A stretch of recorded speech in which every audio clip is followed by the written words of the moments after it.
Well, that was fun. So I want to, number one, start off this video, and I'll just do this quickly by saying thank you to anybody who's watched this video, comment, like, subscribed.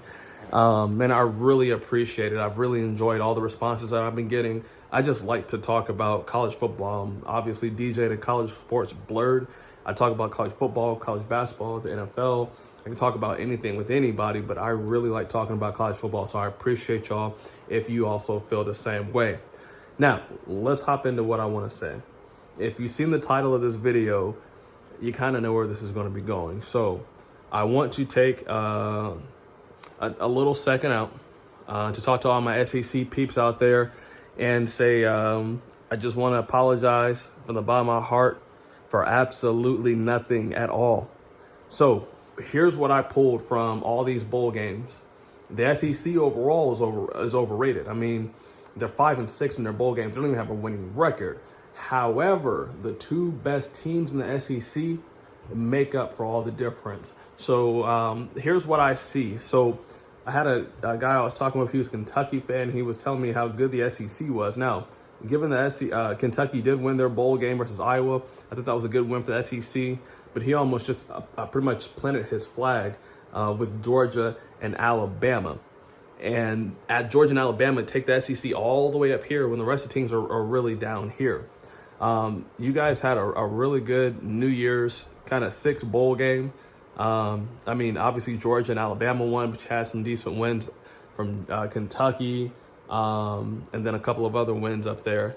It's a shame that Ole Miss didn't get that win. I think they probably would have beat Baylor if their quarterback stayed healthy, but it's tough to see him go down. I hope nothing but the best for that kid. So, again, SEC is overrated, but the two best teams are so far up here, it makes everybody else look average. I want to talk about the Cincinnati-Alabama game. I was really wrong about this game. I didn't necessarily think Cincinnati would win, but I thought they would just keep it a heck of a lot more competitive than they did. The score wasn't close at all. I mean, and the funny thing about that game, Alabama probably could have toasted them even more, but I just felt like they stuck to the ground and pound just to, number one, not blow them out, but also two, and give respect to Cincinnati, but also two, to not show Georgia everything that they had to. I really, really think that Alabama has another gear that they're going to hit this year that they haven't played with all year. And I think Georgia's going to be in some trouble come Monday. Georgia played well as well. I actually predicted Michigan to win. I'm a little biased since I'm a Ohio State fan. I thought Michigan played a team that was better than Georgia. I thought Ohio State at the time was better than Georgia, and I still kind of do. I mean, I think Ohio State's offense is right here, and Georgia's defense is right here. That's Ohio State full power. I'm talking about with all their weapons, not what they just showed against Utah, even though they showed a hell of a beating against Utah. I mean, I was really, really entertained by that game. I almost went into that game, kind of didn't care about it, but I was really enjoying that game. Now, get back to the Michigan-Georgia game.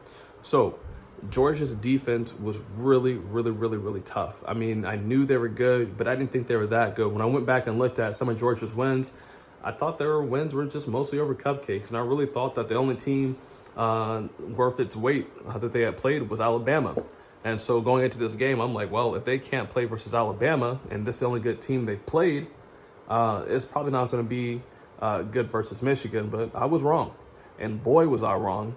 As a matter of fact, from the first series, from the opening kick, it looked like Michigan was just outclassed. It looked like Georgia was just the absolute better team. Kind of like it did with the Cincinnati-Alabama game. You knew pretty quickly that Cincinnati just really didn't belong on the same field with Alabama.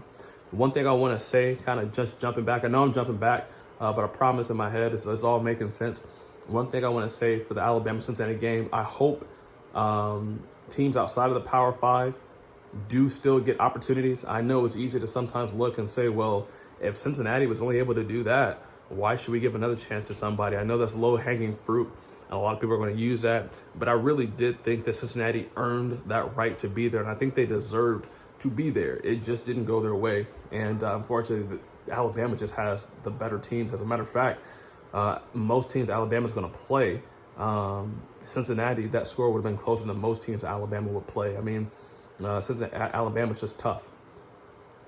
So what did I see in the Georgia Michigan game? Here's what I saw. I saw athletes and first round draft picks on Georgia side, and I saw a couple of NFL guys on Michigan side. I mean, they were just outclassed. Georgia had a hell of a game plan. I didn't really believe in Kirby Smart. He's not a great big time head coach in big games, but on the other side, neither is Jim Harbaugh's. He shrinks even more than Kirby Smart does. So Georgia went to that game with a heck of a game plan. I want to see what would have happened if Michigan would have used their backup quarterback a little bit more than McCarthy. I mean, when he came in, the backup, I mean, the offense looked like they were moving better. They had a long touchdown. I mean, it was garbage time, but they did look like they were moving better. And going into the next year, I kind of want to see what is going to happen between Michigan and their two quarterbacks. So, again, I want to say one more thing before I get to the next subject. I still think the Big Ten overall has the best conference from top to bottom. I mean, the Big Ten did go 6-4 in bowl games, so that is a winning record. That's a 60% winning record compared to what the SEC did. Again, the SEC has the best two teams. They have the Heisman Trophy winner.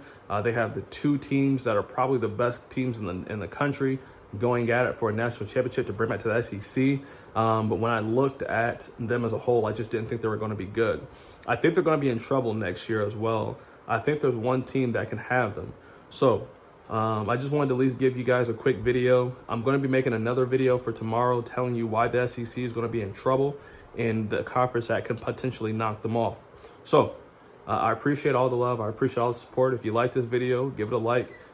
Shoot me some comments. Tell me where I'm right. Tell me where I'm wrong. And let's go from there. Again, I appreciate it.